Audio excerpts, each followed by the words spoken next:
talk about the realities that Obama and his administration are facing. Unemployment, the national average in the double digits, and for African Americans specifically, nearly 16%. How do you begin to make sense of these historical disparities that still really haven't changed?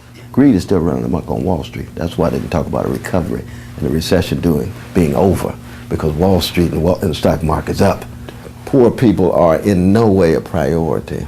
Obama has an economic team that's composed of persons who have no history whatsoever of being concerned about poor people.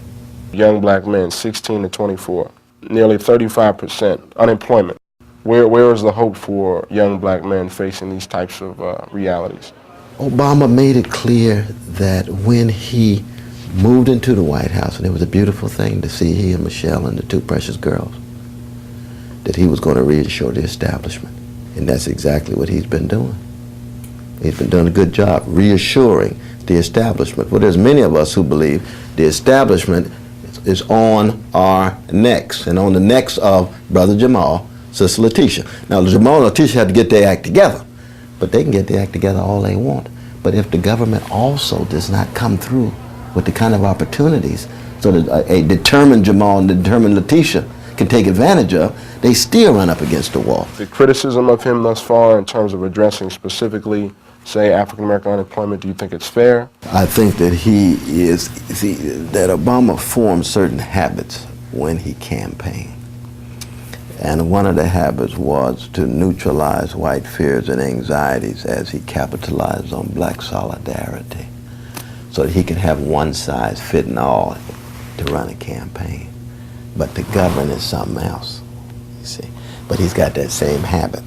So when he talks about the disproportionate amount of social misery, poor communities, disproportionately black and brown and red, one size doesn't fit all. Come to the black community, get yourself together, pull yourself up by your own bootstrap, personal responsibility. Oh, you didn't say that when the investment bankers were in trouble, did you? They didn't have to pull themselves up by their own bootstrap. They got $787 billion. Can you imagine giving $787 billion to poor people? It only takes $50 billion to wipe out poverty in major portions of the country, you see.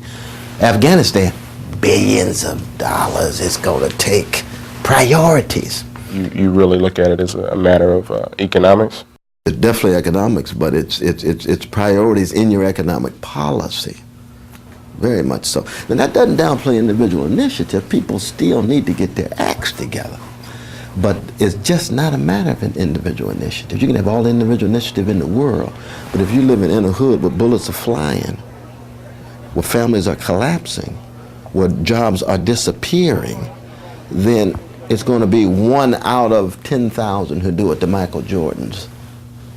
It's going to be the Oprah Winfreys, you know, the highly determined, genius-like figures who will get over. But they have many cousins who deserve a fair break, a fair deal.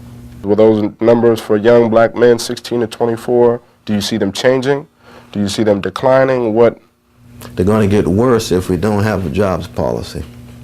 And by jobs policy, what I mean is a kind of version of the New Deal that FDR did that creates jobs for persons who do not have college education, what the manufacturing sector used to do. That's what we need, a serious job policy. In the same way we had an investment banker policy when they were in trouble.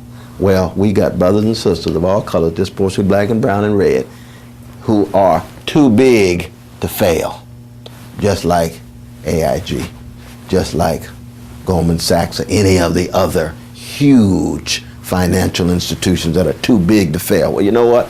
My partners are too big to fail. They deserve some help.